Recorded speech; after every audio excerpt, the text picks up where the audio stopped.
Hello, everybody, and welcome to with Adcock and Suzy Godsey. Um, we are today. Oh, what happened to Viv? Where did she go? Oh, she fell off.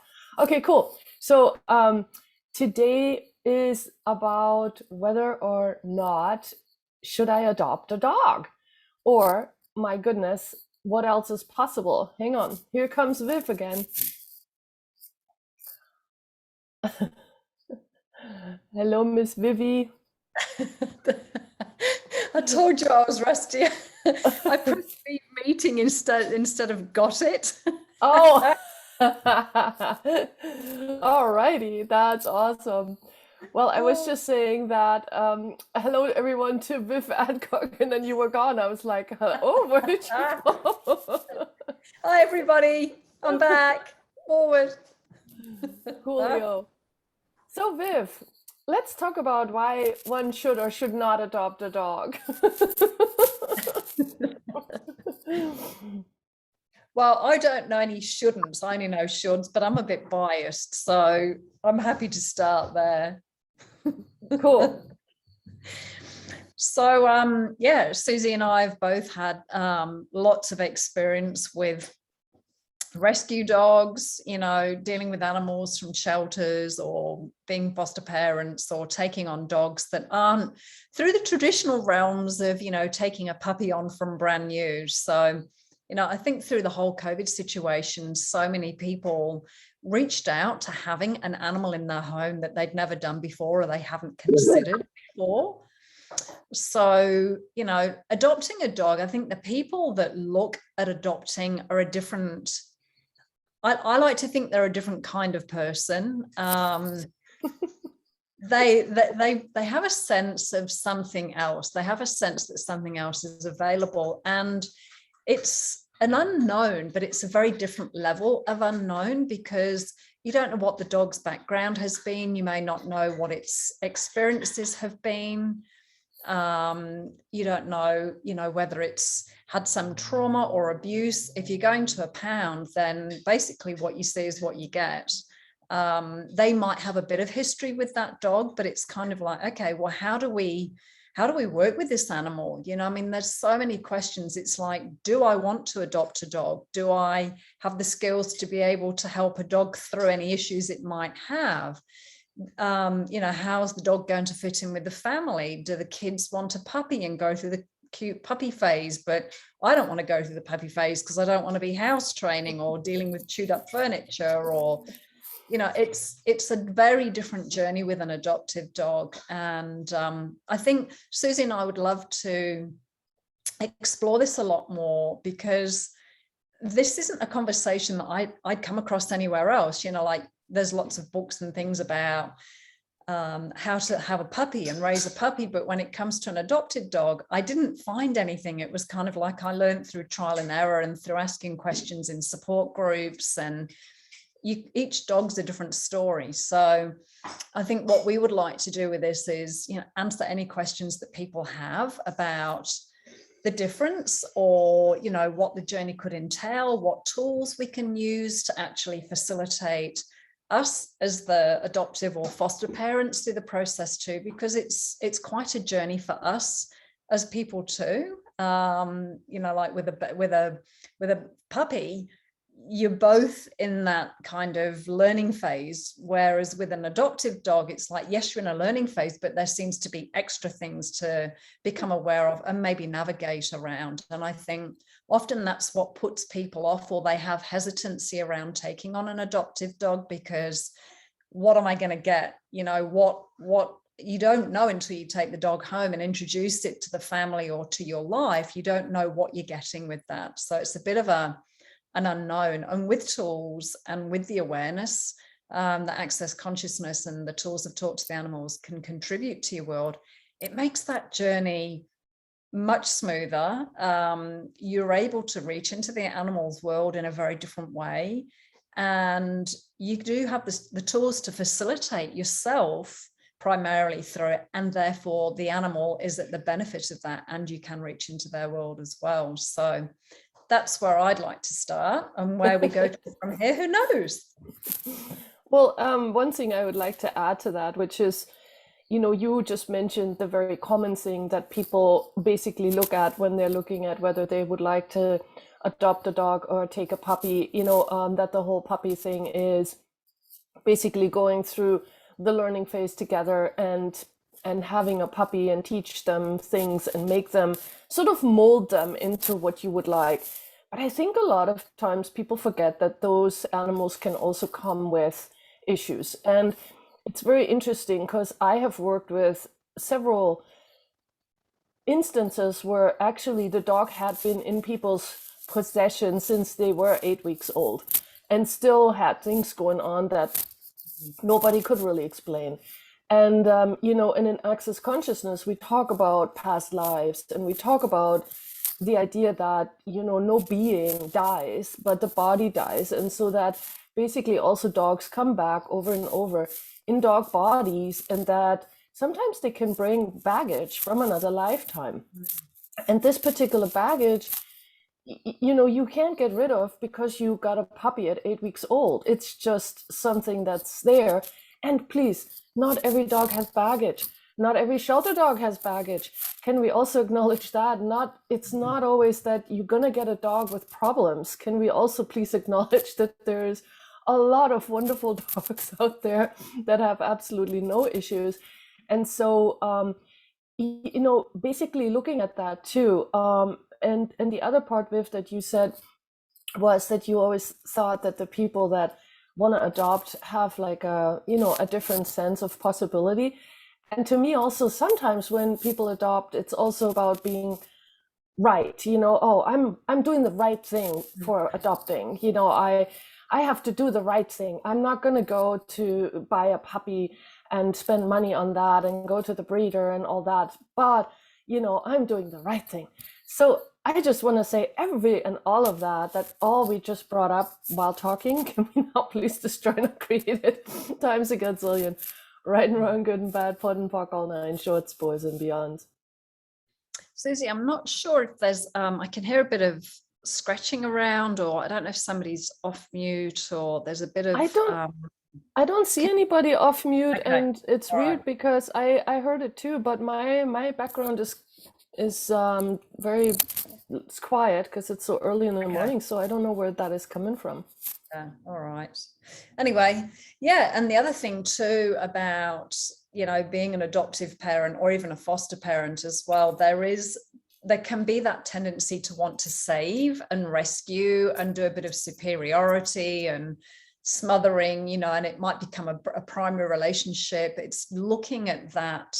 Is it coming from some kind of need that the person has?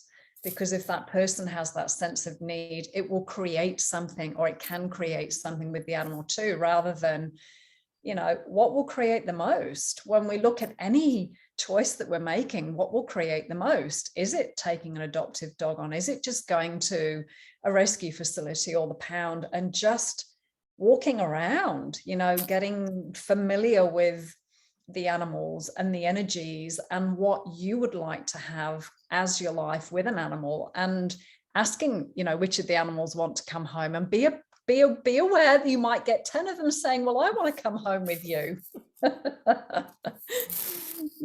So there's so many different ways that this initial conversation can go. It's like, I'd love to adopt, but what comes with it? Yeah, people weigh up, and they go through a very mental process, a very linear process of weighing up the pros and cons. Whereas with, the tools of Access Consciousness, where we get to ask the question, okay, what will create the most? Is there a dog here that would contribute to the family? Is there a dog here that would, expand my life living in reality? Because it's not just about rescuing. This is a relationship that hopefully you'll have for a while, and that it is this creationship that you can have a very different relationship with an animal, other than it filling a hole or becoming, the source for something, which I see a lot of people do from that righteousness. Yeah. So really, truly also, for me, part of what people often overlook, people often also go into, what breed of dog should I get? I get that question a lot. What breed of dog should I get? And it's to me, that is the part where we are already starting to put ourselves into a very strange box, because then we assume that every dog from this particular breed is going to have the exact traits that this breed has, which, some of it is correct, but sometimes it's really not. And so one thing that I would encourage you to do is to really, really take a little bit of space for yourself, and really be present with yourself and ask yourself, what energy would this animal have to bring into this household to be a contribution? And really, like, look at the entire household, not just you, but if you live with someone, or if you have children, a partner, whatever it might be, wherever you live, whatever your situation is, like, what energy would actually be a contribution to come into this household? Because if you bring an energy in that doesn't match, then you're already starting off basically in a place that isn't going to work for anybody. And my biggest thing is always like, hey, if you're a couch potato, you don't want to get a dog that needs 3 hours walking a day. It's not going to work for you, and if you're a very active person, you don't want to have a dog that sleeps all day. So like, that's the most simplified way of looking at that. But really, what energy would be a contribution to your situation right now? And then don't get hung up on the breed. Don't get hung up on the size. Don't get hung up on the looks. Really look beyond all that and perceive the energy that this animal brings. Because a lot of times, especially when it goes with puppies, people get so hung up with the cuteness. Oh my God, this one was so cute and it ran to me and so it wanted to be with me. Not necessarily, the one that runs to you is most likely the most outgoing one, the most active one, the most curious one, the bravest one. And again, this may not be an energy that is a contribution to your life if you want a bit more sedated way of living, because that dog is going to basically bring a lot of energy into your house. So, just, and like we've said, if you go to the shelter and you look at, who here would be an energetic contribution, and you really be with that energy, you're going to perceive which dog is pulling on you. And the interesting thing might be, it could be the one that's sitting in the corner facing away from you, and not even making eye contact. It could be even that one. So again, if you go by, if I walk by a kennel and a dog comes running, that means it wants to be with me. No, really, truly perceive the energy, because you might be a perfect energetic match to that dog that sits in the corner and doesn't even look at anybody. This might be the gift for you and for the dog. So there are so many details where we get so hung up in the looks, in the actions, and we forget to look at the energy. And that's the part that I really want to encourage you guys. If you are looking at this topic for yourself, what is the energy you would like to add to your household? The energy, the energy, the energy. Yeah, and that's a great point, Suzy, because I think so many people get caught up in the emotions, oh, look at his face and all those sad eyes, or they buy the story. It's like going into a shelter, there is a lot of that energy that, for those of you that are perceptive, which might drop, you all are, you walk into a shelter, you walk into a rescue facility or something like that, you are already aware of all the energies that are there with the dogs, with the people that work there. There's a lot of stuff to be aware of when you walk in there and navigate through, and having that question, which dog will contribute the energy, and the good old question of, well, if I choose this, what will my life be like in 5 years? Because there will be lots of animals there that your heartstrings do get pulled, the emotions do start to get stirred up, the desires. There's often such a mixture of emotions that get stirred up when you're in an environment like that. And a lot of the shelters, I'll say they play on that, because they want these animals to have new homes. They want these animals to find forever homes and to not be euthanized, so be aware of that if you are going into a shelter. And I know when I was a kid, I used to work at the RSPCA. I wasn't allowed to have animals. Believe it or not, my family didn't let me have animals, or they didn't let any of us have animals. And so I'd always find a way. And a friend of mine who was a few years older than me worked at the RSPCA. And so I'd go down there and work there. And I worked in the cattery to start with the cats. And it was just amazing to walk in there and have like 40 or 50 animals that you're walking past through the cattery with their, in their runs, and they're being cleaned out and fed every day. To have that sense of each and every individual animal and its contribution, its communication, its connection that it's looking for, it's a real, I guess it's like a muscle to build, where you aren't just on this. I mean, at that stage, I was 13 and 14. I was on this complete emotional roller coaster because I wanted to rescue everything, all the sad stories and all these kittens that have been nearly drowned at birth, and, all the horrific stories that you can hear sometimes that these animals have been through. It is a muscle to build in regards to asking the question and being present with the energy, where all those other energies aren't cascading into your world at the same time. And this is what I love about the gift of the tools of access and asking the question and perceiving the energy. It makes it a lot more ease-filled for you if you're willing to listen to those, those energies and get clear on what it is that you do desire to have. Because like I say, most people go in with this idea of, we're going to come out with a dog this size, or I want it to be this color, or, it's got to go well with my family, rather than, okay, which of you guys is going to, be a contribution? Yeah.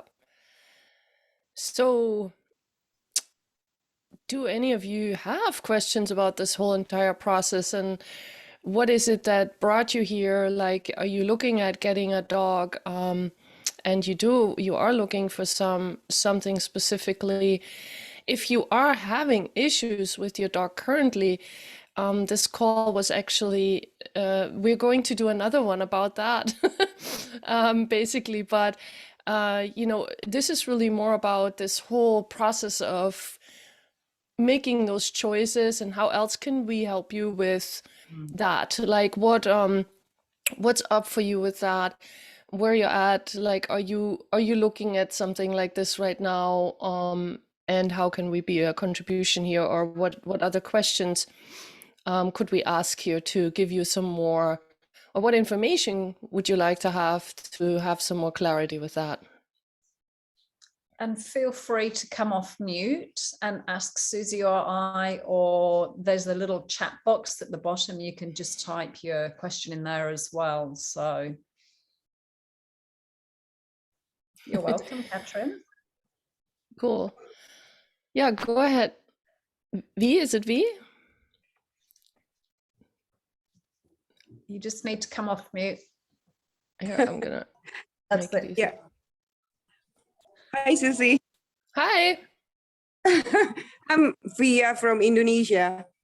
I just pop up with a question because I have 3 Shih Tzus, 1 adoption, and 2 I got it from my friend.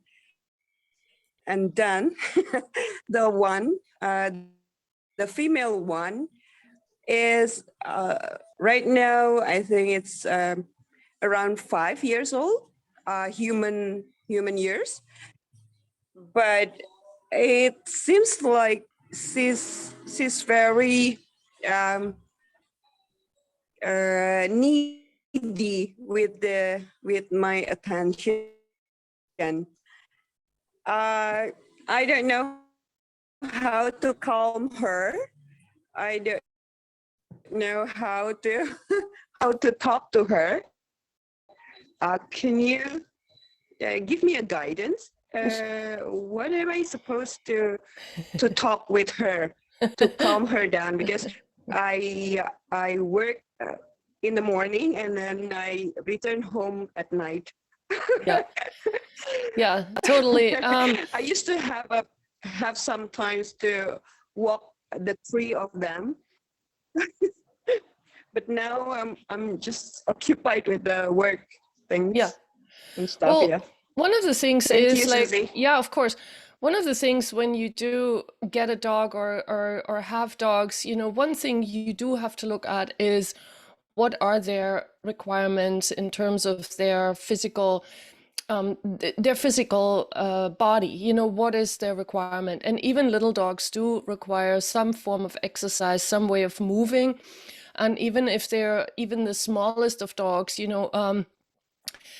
if you have them just sitting at home and you expect them to be all good and wonderful all the time, you may be expecting a little bit too much. So what else could you do to provide them with a little bit of exercise? But one of the things also that you said was that one of the dogs is quite needy. One of the things we have in access consciousness, we call the energy flows. And the energy flows are very helpful in this situation because a lot of times when we are meeting a being that is very needy, our very first reaction oftentimes is that we kind of shelter ourselves and we try to protect ourselves and turn away from it. So with that, you are even basically pulling even harder on this needy being rather than doing it the other way around and flowing massive amounts of energy towards them. So just allow yourself to fill this little dog up with energy, no matter if you're at work, no matter if you're home. And it's not a how to, it's really just ask the energy to flow towards that dog, through you. So it's not you giving your energy to the dog. It's really like allowing an energy flow that starts basically through you and goes through the dog, and just open that faucet and give that dog as much energy as you can. That would be my suggestion for that. And and then also we had Katrin ask about what are some good questions to ask when you walk into a shelter, and that's actually phenomenal. Viv, what do you have for that? Like, what are some good questions here to ask? Yeah. I mean, first and foremost, what I would do is I would destroy and uncreate all my projections, judgments, expectations, separations, and rejections. It's like I would want to walk in with a clean slate in my own world, because we don't even realize what agendas we have ourselves with. Some story that we've been running, or some cute little dog that we saw when we were 10 and fell in love with it. It's like, what if you could walk in with a clean slate to start with? And then it's just like, okay, if there's anybody in here that would really love to be part of my life, can you show yourself to me? Can you make it really obvious to me? And not come to conclusion about anything, and I know this might sound a bit weird too, using the tools of access consciousness, all the animals, all the dogs that I'd be looking at, I would destroy and uncreate my relationship with every single one of them, so that I'm not jumping to a conclusion. And like when we meet the one, we go to a disco when we're a kid, when we're a teenager, and we walk in, it's like, oh, there's the one, our eyes meet across the crowded dance floor, and it was like, okay, this is it. It's like, you want to be aware of not doing this with an animal too, because there could be another animal there, or it might be somewhere else, that the animal that will contribute to your life and will contribute to the energy of your home might not be at that particular place. It might be somewhere else. So that's where I would start. Do you have anything you want to add to that, Suzy? Well, the only thing is too, like, before you even go to the shelter, the clearer you are with the energy that you would like to add to your household. And then when you go to the shelter, ask to, with ease, recognize that energy. And then please trust that, because the interesting thing is you will know. You will just know. And if you have any sort of apprehension, most likely that's not the one. You will actually know the energy, because there is going to be that, it's just almost like a relaxation, or all of a sudden there's this space, and you will just know, oh, Yeah, that's right. That's the energy I'm looking for. Um, and then just be with that particular animal and just really be there, stand there, absorb that energy and allow yourself to just be present with it. And I know in the shelter it can be quite full on because you have dogs barking, you have people walking around, you have people with a lot of points of views that work there. You have people that walk through with a lot of points of views. You're going to have people that are probably standing at the reception, dropping off an animal. So you have all these energies that are going on around you. And the more that you can just really be clear on what it is that you are looking for with that particular energy, then the easier it will be for you also to not get inundated with all of that other stuff that's around you that you are aware of. You can't turn off your awareness. So don't try to turn your awareness off or to shield yourself from it. That's not the way to do it. It's more that just acknowledging it. Okay, I'm aware of this, I'm aware of that. Oh yeah, I'm aware of that. Oh God, yep, I'm aware of that too. Like really allowing yourself to also acknowledge, like, yes, I'm aware of all of this stuff that's going on. And then just the more you can be present there with the animal, the easier it will be for you to really just go, yep, I know, or no, not that one. And and just really allow yourself to also have that awareness. And don't feel bad when you walk away from an animal that where you are like, well, it won't be this one. Please don't buy that either. There isn't, the animals also have choice, and if they really want you, they'll make yourself known. So please know that too, and not every dog that sits in a shelter is a victim. So also everything that is, and everywhere we have decided that all dogs in all shelters are the victims of our life and living and society and everything. Let's please destroy and uncreate all that times a gazillion. All right, Right. long, good and bad, pot of popcorn, nine shorts, boys and beyonds.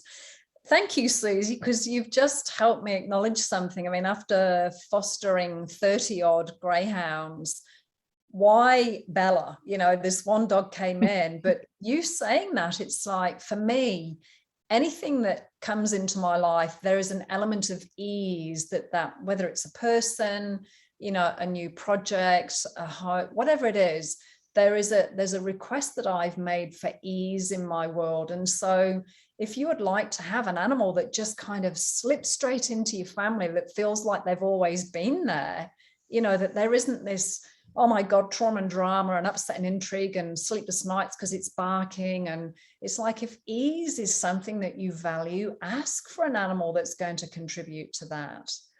And I recognize that as soon as you said that, Suzy, I'm like, what was it about Bella that made me just go, I'm adopting this dog, rather than fostering? And it was this, there was the recognition of an energy. And it wasn't a linear, logical process because it didn't make sense on a linear level. I was living in a rental property, I was traveling, but there was an energy there that was making itself really known in my world. There was like this constant tug and a tap on the shoulder. And thank you for that, because it was that element and recognition of, it's like having a really good friend, somebody that you really enjoy being with. That they contribute to your world. You feel better for being in their company. And it's easy. It's not difficult. So that was just something that I recognized. So yeah, if you would like an animal that creates more ease in your world rather than it being a problem, maybe add that to your energy requirements, that it's easy. Exactly. And and that also, like, you're also asking, are there any practical preparations and so forth? To me, some of it is really basically trusting you and trusting what you know, and don't listen to all the experts and everything, and even what the shelter might suggest to you. Please listen to yourself. One thing that I have noticed with people a lot of times is that they overwhelm their new dog with too much stuff all at once. And so, you know, I want to say just take it a bit slower maybe than the excitement might offer, because you know, you're getting your dog home and it's a lot of excitement that goes on. And so maybe just looking at what does this dog require, because some dogs really do better when they are having a very small, confined environment at first. Like, for example, a crate might be a great tool for some dogs. For others, it may not work at all. When I adopted my dog Savannah, the only time she laid down and slept was when I put her in the crate.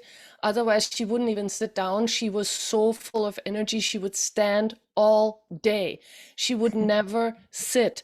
I mean, this is how wired this dog was. And the only time she actually crashed was when I put her in the crate. And then she knew, oh, well, I guess I can't go anywhere. And she just slept and snored and was out. So, you know, you just please look at that too and make sure that you have a sense of like, what does this dog and the body of that dog require to really also ease into your environment. And please know too, like, there is also a certain level of adrenaline that runs through an animal that has been in a situation like a shelter where there is a lot of energy all the time. So there is a certain amount of adrenaline that lives in their body. And most vets talk about how it takes at least 6 months for all of that to get dissipated. And truly, with some of the body processes we have in access consciousness, that can be shortened to just weeks. So know that too. You can really assist your dog with some body processes to basically help them to assimilate into your environment and also dissipate everything that they've been storing in their body. And also know that the longer you have them, you're going to see more and more of their character show up. Because when they first come, you know, just imagine you as a kid, when you went to some other parent's home, you were in your best behavior. And then, you know, your parents were always like, my kid is this nice at your house. I wish they were that nice at my house, you know? So you know that one too. And that actually is true for these animals as well. They come to your household, they are on their best behavior. And then as time goes on, they will also start to look at, well, you know, first of all, like, what can I get away with? And you might find some of that too. So don't buy into their shenanigans, and just, you know, be also very clear what it is that you would like from them from the get-go. And don't ever buy into, oh, poor, pitiful shelter dog. Please. This is the one thing that I'm always like, stop it. You know, stop buying into this poor shelter dog, please, please, please. So everything that is and that makes you think that, oh God, poor, pitiful shelter dog, will you destroy and uncreated, please? Right and wrong, good and bad, put and pock, all nine shorts, boys and beyonds. There's also a question, how to run bars on my dog. So animals don't have bars, but they do. A lot of animals really love the energy that is being created when we're swapping bars. You know, often you'll see cats laying on top of people or dogs laying by the bed. I've even run bars in a paddock with the horse, and the horses came right up to the fence and just dropped their heads. So, you know, it's not that animals have bars, but they may really enjoy being around the energy. And if they don't, you know, they've got the freedom to get up and walk away if it's not their gig. So, yeah. Yeah, but that's one thing Gary Douglas has always made very clear, that animals do not have them. They're not as stupid as we are, so they don't need to have their bars run.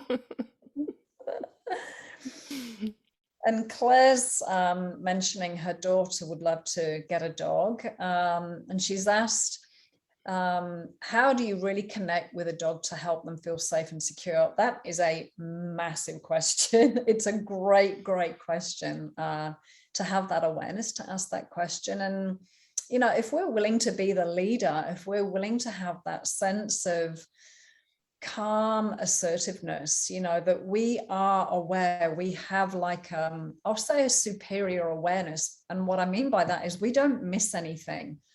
Not that we're superior as in being superior, but we have this level of awareness where we are perceiving everything as an animal would. They don't miss things. They don't shut off their awareness. So You know, how do you make them feel safe and secure?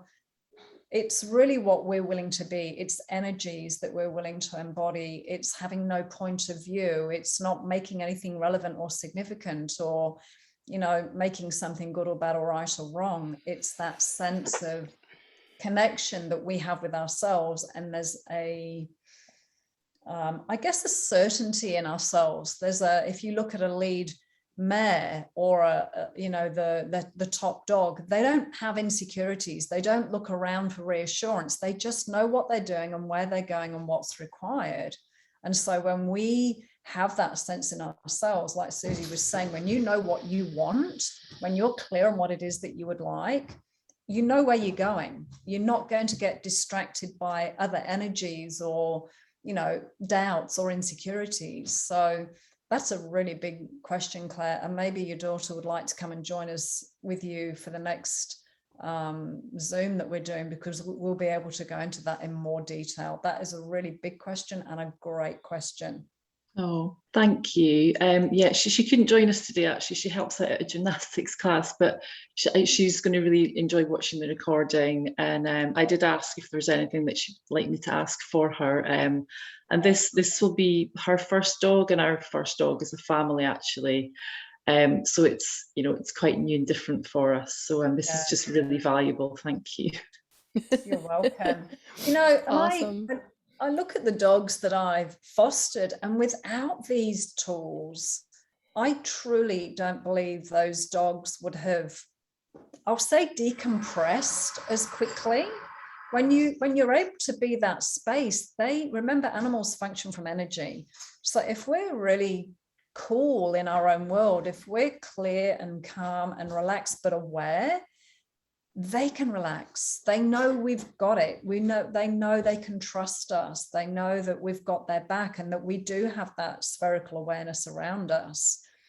So there is a sense of peace that creates. And I know for me, without the tools of access, A, using them for myself, but B, whenever an animal is going through something, to have a tool to be able to address that immediately.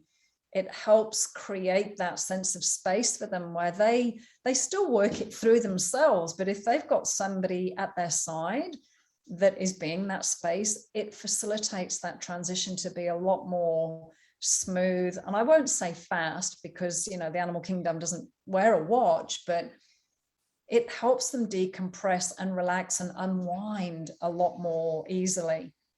Mm-hmm. And the thing is too, like, what I see most people do when an animal is distressed is that they try to console the animal and basically, you know, try to hug them and tell them everything is okay.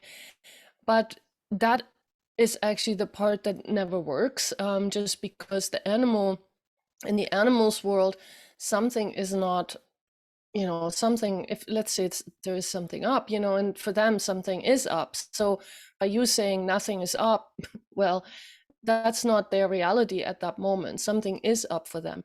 So it's much better to really not buy into their stress at that moment, but to yourself not get stressed from it, but to really be that rock in the stream in that moment that can basically like hold the leash, for example, with total calmness and with that energy of peace in your world. And then see if you have to position your body in a way that will shield the dog from that sense of something is coming at it. Like if something is literally moving towards you, use your body to basically shield that dog from that energy that's coming at it. But don't buy into the fear of the dog or buy into their distress and try to now console it. That is usually the thing that will not ever work.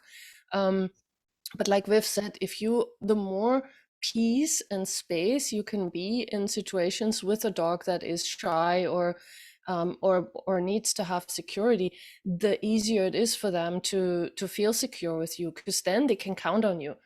They are looking for somebody who will basically show them the way. That's really the best way to say it, you know? And so if you're willing to show them the way, that is what gets your dog's attention the most. You know, if you're a person that is, like Viv said, assertive and has that sense of like, yep, I'm here, and yep, it's all good, then that dog goes, oh, great, I will be with you on that one. So the dog doesn't have to rely on himself to figure things out. It's really more like he can now rely on you to help him get through whatever is coming at him, and that will create that sense of security for the animal. And this is something I really love about the tools of Talk to the Animals, because, you know, I kind of coined this term a bit, but animals are the ambassadors for our awareness. They're such great facilitators. They invite us into so much more presence. And having the tools, having the awareness of the Talk to the Animals tools and Access Consciousness tools, for me, it kind of, I want to say it speeds up the process of being present, because if there's something going on with your animal, or I guess with people with children, there tends to be more incentive to get your shit together and, you know, kind of work on yourself a little bit to be. That's, you know, to be, what's the saying? Be the person that your dog knows you are, you know, being that. that space, but that calm assertiveness too. So they facilitate, like you were saying, Suzy, if there's a situation and you're willing to step into that role and be the leader, then that facilitates you to step into something greater yourself too. And it's almost like this organic process. By having an animal, it's like you're being facilitated, but you're not, it's kind of like this facilitation in a different way than if you were in a class, or if you were, you know, seeing somebody for a session. It's a very, I don't even know how to put that into words, but there's a, like that organic facilitation that you both be for each other, if you're willing to have that understanding and that ability to reach into each other's world and receive each other in a very different way. So that kind of answers a bit of your daughter's question as well, Claire. It's, you know, there's just this beautiful, would you call that a symbiotic relationship, Suzy? Is that what you would call that? There's like this mutual. I guess, I mean, I think when you first adopt a dog, I'm not sure exactly. So from the dog's point of view too, you know, what is it really that the dog is trying to get out of this, you know? And for a dog, the biggest thing is to basically live in a pack. To them, that's the most important thing. They don't like living on their own. They don't like fending for themselves. They like actually being in a pack. And so from their perspective, the more you can offer them that sense that they are now part of your pack, the easier it will be for them to integrate into your life, you know. And so in that way, yeah, it's a kind of symbiotic, because they are looking for the pack and you are looking for, you know, a cute companion in your life that's not another person. So in that way, yes, I would say you are correct there, Viv. I would have not quite used that word, but it actually works. No, I just went, that isn't my understanding of symbiotic, but somewhere it kind of matches a little bit, where it is this, you know, it's a two-way street. There is this simultaneity of gifting and receiving. And, you know, it's funny when I look at being committed to an animal, being committed to, you know, for those of you that have children, it's just, it's there. You are committed. There is no question. There is no back door to sneak out of. And so there is that, if you've made a commitment to a child or a commitment to an animal, then, you know, that commitment is also such a great benefit in your own world. But again, it's kind of like this organic, osmotic way of committing without doing it in a very direct way.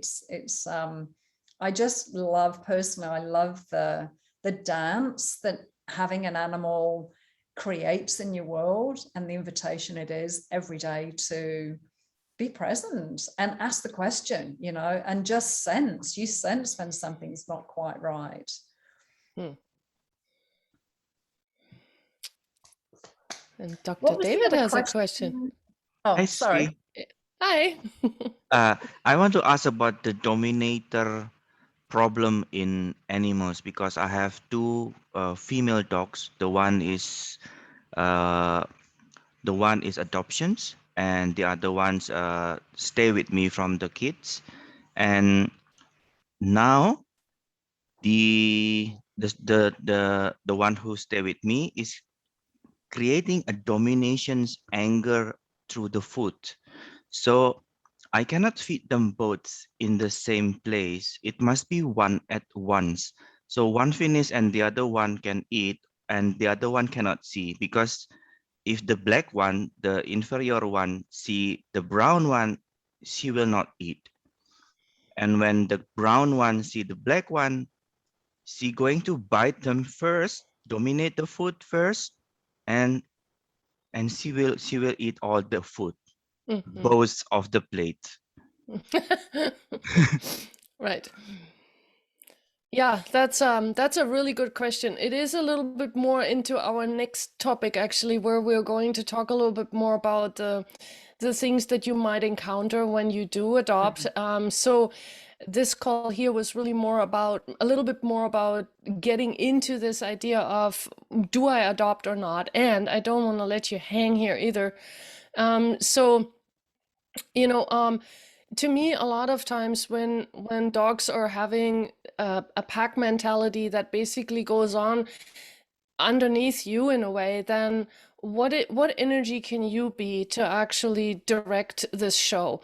And so right now you are responding to their activity by saying, okay, I'll have to feed them separately. And that might be actually a good choice, and this may be something you have to do. But to me, when there is the start of food aggression, it can actually then also start to go into other areas of their lives. Like, so for example, you know, you will start to pet one of them and the other one will come and try to push that dog away, etc., etc. So Yeah, this can actually escalate into other areas.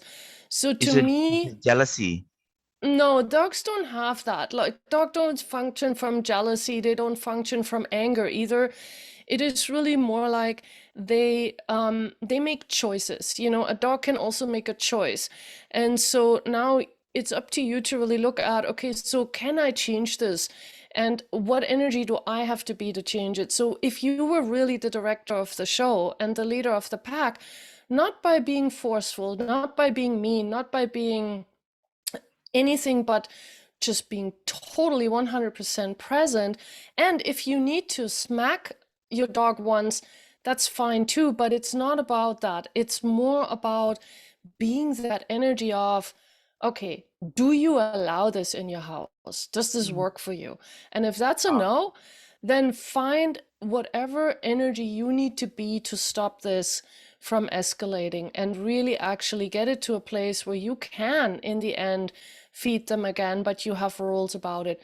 Maybe, you know, like for my dog Charlie, it was really important. I now have basically 4 dogs, right? So for Charlie, it was really important that he was honored as the dog that was always in my life, and he wanted to be fed first. And when I started just honoring that, everything changed and he got a lot more relaxed.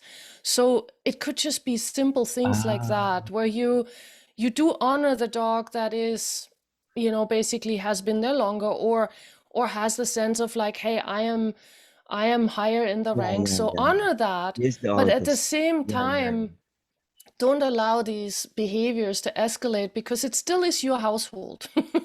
And yeah.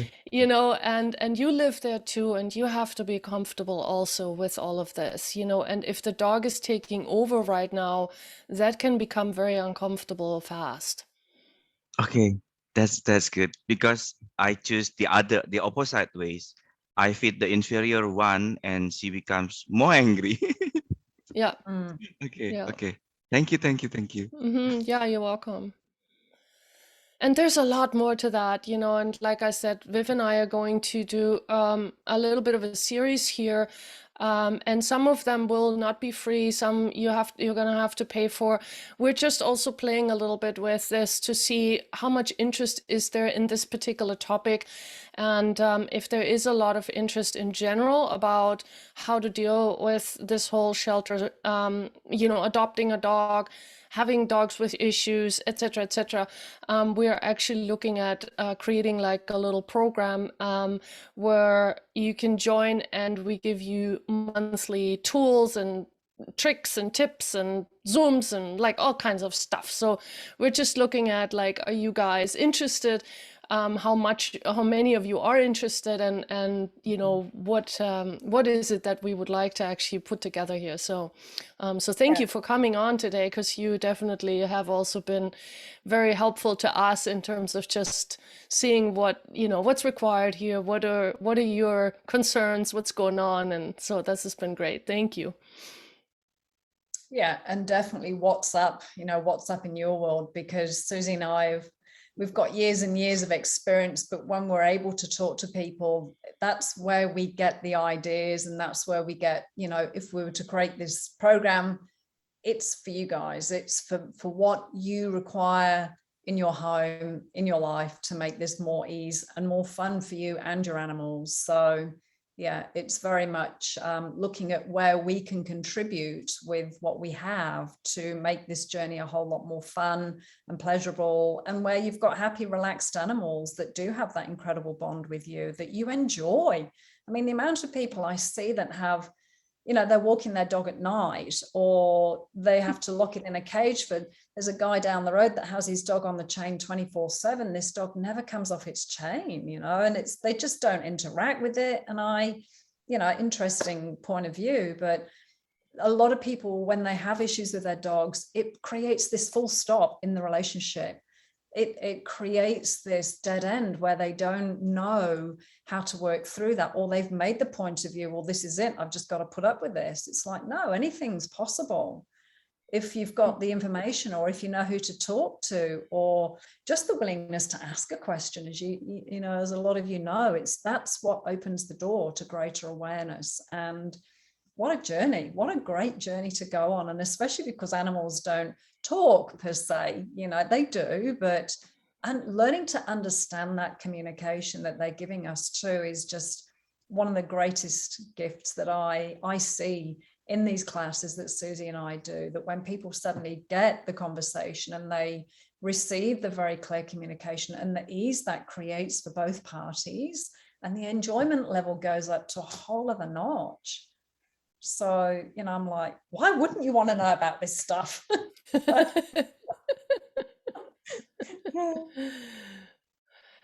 Well, cool. So thank you all so much for being here today. Like I said, this has been a real pleasure to have you and your questions here and everything. And just keep your eyes out for more of this to come. We're going to have a few more scheduled for this year, and then yeah, just see us then. And also, yeah, if we're starting our program, you'll hear about it. Make sure you are on our mailing list, you know, make sure you have well, you are now anyway, you signed up for this Zoom. So you're captured whether you like it or not. So you will get some you will get some ideas and some you know, you will get what we're doing for the future. So thanks again for everyone, and it's been an awesome conversation. So yay, and always a pleasure to play with you, Viv. Likewise, Miss Suzy, I look forward to being with you again in the flesh soon, one day in one country, somewhere on this planet. Yes, exactly. I was having total FOMO watching you with Francesca in Italy. I'm like, oh, I'm so happy for you guys, but I just want to be there. Yes. Anyway, yes, what would it take for that to all change? Thank you, everybody. Yes, what will it take? Thank you, everybody, for joining us. Thanks a lot. Bye. Bye.